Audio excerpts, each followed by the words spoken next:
ಶ್ರೀ ಗುರುಭ್ಯೋ ನಮಃ. ಹರಿ ಓಂ. ಜನ್ಮದಿನಮಿದಂ I Priya ಸಖೇ, ಜನ್ಮದಿನಮಿದಂ I ಪ್ರಿಯ ಸಖೇ, ಶಂತನೋತು ತೇ ಸರ್ವದಾ ಮುದಂ, ಪ್ರಾರ್ಥಯಾಮಹೇ ಭವಶತಾಯುಷಿ, ಪ್ರಾರ್ಥಯಾಮಹೇ ಭವಶತಾಯುಷಿ. ಈಶ್ವರ ಸದಾ ತ್ವಾಂ ರಕ್ಷತು, ಈಶ್ವರ ಸದಾ ತ್ವಾಂ ರಕ್ಷತು. ಪುಣ್ಯಕರ್ಮಣಾಂ ಕೀರ್ತಿಮರ್ಜಯ, ಪುಣ್ಯಕರ್ಮಣಾಂ ಕೀರ್ತಿಮರ್ಜಯ. ಜೀವನಂ ತವ ಭವತು ಸಾರ್ಥಕಂ, ಜೀವನಂ ತವ ಭವತು ಸಾರ್ಥಕಂ. ಜನ್ಮದಿನಮಿದಂ ಐ ಪ್ರಿಯ ಸಖೇ, ಜನ್ಮದಿನಮಿದಂ ಐ ಪ್ರಿಯ ಸಖೇ, ಶಂತನೋತು ತೇ ಸರ್ವದಾ ಮುದಂ, ಶಂತನೋತು ತೇ ಸರ್ವದಾ ಮುದಂ. ಜನ್ಮದಿನೋತ್ಸವಸ್ಯ ಶುಭಾಶಯಾಃ ಗುರುವರ್ಯ. ಶ್ರೀ ಗುರುಭ್ಯೋ ನಮಃ. ಗುರುರ್ಬ್ರಹ್ಮ ಗುರುರ್ವಿಷ್ಣು ಗುರುರ್ದೇವೋ ಮಹೇಶ್ವರಃ, ಗುರುರ್ ಸಾಕ್ಷಾತ್ ಪರಬ್ರಹ್ಮ ತಸ್ಮೈ ಶ್ರೀ ಗುರವೇ ನಮಃ. ಹೃದಯಪೂರ್ವಕ ಜನ್ಮದಿನದ ಹಾರ್ದಿಕ ಶುಭಾಶಯಗಳು ಗುರುಗಳೇ. ಶ್ರೀಕೃಷ್ಣನ ಕೃಪೆಯಿಂದ ನೀವು ಸುಖ, ಆರೋಗ್ಯ, ಸಂತೋಷ, ಶಾಂತಿ ಹಾಗೂ ಆಯುರಾರೋಗ್ಯಗಳನ್ನು ಪಡೆಯಲಿ ಎಂದು ಆ ಭಗವಂತನಲ್ಲಿ ಬೇಡುತ್ತೇನೆ. Wishing you a very, very happy birthday and good health and happiness always, Guruji. Thank you so much. Namaste Bhagini, happy birthday. May you continue to teach a lot more batches coming after us, and just the way you teach is enough, Bhagini, for us to do well in IP, practice sessions and one-on-one beat anything. Just the way you teach with each pada is enough. And thank you so much, Bhagini. We are so lucky to have you and Mahodaya. Thank you, Bhagini. Namaste, Bhagini. Happy birthday. May Lord Krishna bless you with very good health to teach more and more devotees like us, Bhagini. ಧನ್ಯವಾದ Mahodaya. ನಮಸ್ತೆ Uma ma'am, ನಿಮಗೆ ಜನ್ಮದಿನದ ಹಾರ್ದಿಕ ಶುಭಾಶಯಗಳು. ಈ ಸಂದರ್ಭದಲ್ಲಿ ನಾವು ಒಂದೆರಡು ಮಾತುಗಳನ್ನ ಹೇಳೋಕ್ಕೆ ನನ್ನ ಅನಿಸಿಕೆಗಳನ್ನ ವ್ಯಕ್ತಪಡಿಸಲು ಇಷ್ಟಪಡ್ತೀನಿ. ಭಗವದ್ಗೀತೆ ಕ್ಲಾಸ್ ಪ್ರಾರಂಭ ಆದಾಗ ನಾನೊಂಥರ ನಡಿಗೆನೇ ಕಲಿದೇ ಇರೋ ಸಣ್ಣ ಮಗು ಥರ ಇದ್ದೆ. ಎಷ್ಟೊಂದು ತಪ್ಪುಗಳು ಮಾಡ್ತಿದ್ದೆ. ಎಲ್ಲಿ ಅಲ್ಪ ಪ್ರಾಣ, ಎಲ್ಲಿ ಮಹಾಪ್ರಾಣ, ಹೇಗೆ ಉಚ್ಚಾರಣೆ ಮಾಡಬೇಕು, ಯಾವುದಕ್ಕೆ ಎಷ್ಟು ಒತ್ತು ಕೊಡಬೇಕು, ಏನೂ ಗೊತ್ತಾಗ್ತಾ ಇರಲಿಲ್ಲ. ನೀವೆಷ್ಟು ತಾಳ್ಮೆಯಿಂದ ಎಲ್ಲರ ತಪ್ಪುಗಳನ್ನ ತಿದ್ದಿ ಅವ್ರು ಸರಿಯಾಗಿ ಉಚ್ಚಾರಣೆ ಮಾಡೋ ತನಕ ಎಷ್ಟು ತಾಳ್ಮೆಯಿಂದ ಒಬ್ಬರು ತಾಯಿ ಥರ ಆ ತಪ್ಪುಗಳೆಲ್ಲ ತಿದ್ದಿ ಹೇಳ್ಕೊಡ್ತೀರಾ. ನಿಮ್ಮ ಈ ತಾಳ್ಮೆಗೆ ನನ್ನ ಅನಂತ ನಮನ ನಂದು. ಇದರಿಂದ ಈಗ ಭಗವದ್ಗೀತೆ ಕ್ಲಾಸ್ ಶುರು ಮಾಡಿದಾಗಿಂದ ನನ್ನಲ್ಲಿ ಒಂದು ಸುಧಾರಣೆ ನಾನೇ ಕಾಣ್ತಾ ಇದ್ದೀನಿ.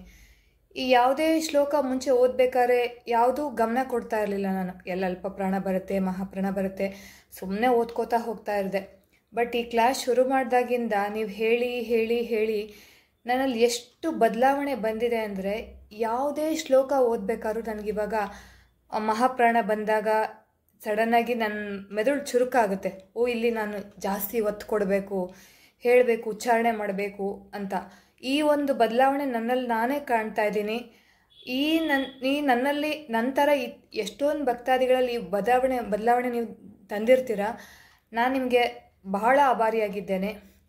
ದೇವರಲ್ಲಿ ನಾನು ನಿಮ್ಗೆ ಇನ್ನೂ ಹೆಚ್ಚಿನ ಶಕ್ತಿ, ಒಳ್ಳೆ ಆರೋಗ್ಯ ಎಲ್ಲ ದಯಪಾಲಿಸ್ಬೇಕೆಂದು ನಾನು ಪ್ರಾರ್ಥನೆ ಮಾಡ್ತೀನಿ. ನೀವು ಇನ್ನಷ್ಟು ಭಕ್ತಾದಿಗಳಿಗೆ ಹೀಗೆ ನಿರಂತರವಾಗಿ ಭಗವದ್ಗೀತೆಯ ಜ್ಞಾನಾರ್ಜನೆ ಮಾಡುವಂತಾಗಲಿ ಅಂತ ನಾನು ದೇವರಲ್ಲಿ ಬೇಡ್ಕೋತೀನಿ. ಮತ್ತೊಮ್ಮೆ ನಿಮಗೆ ಜನ್ಮದಿನದ ಹಾರ್ದಿಕ ಶುಭಾಶಯಗಳು ma'am. Thank you. Wish you happy birthday, Uma ma'am. Thank you so much for teaching Bhagavad Gita. I'm so blessed to have a guru like you. Your teaching skills, knowledge and patience are some of the values which I feel I should imbibe in me. Thank you so much for being such a motivation. I am so blessed to get this opportunity to wish you on your birthday. Once again, wish you happy birthday. வாழிய வாழிய வாழிய வாழிய வாழியவே வாழிய வாழிய வாழிய வாழிய வாழியவே வாழ்க பல்லாண்டு வாழியவே வாழ்க பல்லாண்டு வாழியவே குதித்தோடும் ஜீவனதி போல வாழியவே குதித்தோடும் ஜீவனதி போல வாழியவே துள்ளி குதித்தோடும் ஜீவனதி போல வாழியவே துள்ளி குதித்தோடும் ஜீவனதி போல வாழியவே ஹாப்பி பர்த்டே உமா பகினி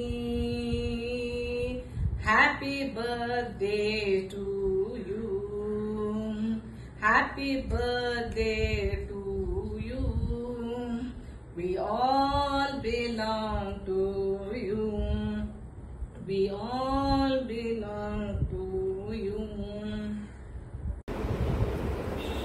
உமா பகினி, முதல்ல உங்களுக்கு எங்களோட குரு வந்தனத்தை தெரிவிச்சுக்கிறேன். இன்றைக்கி உங்களுக்கு பிறந்தநாள் வாழ்த்து சொல்லி அந்த சந்தோஷத்தை பகிர்ந்துக்கிறதுக்கு பகவான் எங்களுக்கு ஒரு சான்ஸ் கொடுத்ததுக்கு கிருஷ்ண பகவானுக்கு நன்றி. உங்களோட கிளாஸு அவ்வளோ அருமையாக நீங்கள் சொல்லித்தரீங்க மேடம். நீங்கள் சொல்கிற பொறுமையும் சார் நிதானமாக அந்த டீட்டெயில்ஸ் சொல்கிறது, உங்களோட நீங்கள் எங்களெல்லாம் என்கரேஜ் பண்ணுறது எல்லாமே உங்கள் கிளாஸை மிஸ் பண்ணாமல் எவ்ரி கிளாஸ் அட்டென்ட் பண்ணுங்கிற ஒரு உத்வேகத்தை எங்களுக்கு கொடுக்குறது. அதுக்கு ரொம்ப தேங்க்ஸு.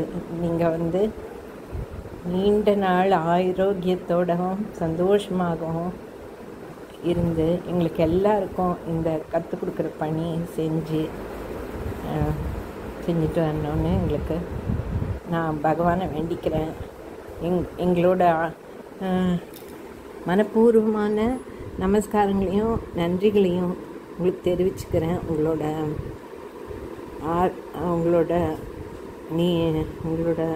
நீண்ட ஆயுளுக்கும் ஆரோக்கியத்துக்கும் நான் பகவான் கிருஷ்ணனை வேண்டிக்கிறேன். Thank you. Wish you a very, very happy birthday, Uma ma'am.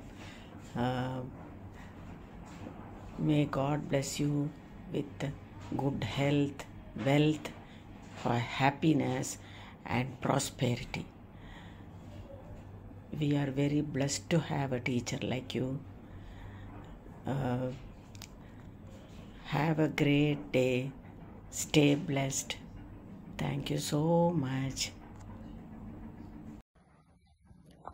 जन्मदिनमिदं ए प्रिया सखे शन्तनोतु ते सर्वदा मुदम् जन्मदिनमिदं ए प्रिया उमा भगिनी शन्तनोतु ते सर्वदा मुदम् प्रार्थयामहे भवशतायुषी ईश्वर सदा त्वां च रक्षतु पुण्यकर्मणा कीर्तिमर्जया जीवनं तव भवतु सार्थकम् जीवनं तव भवतु सार्थकम्.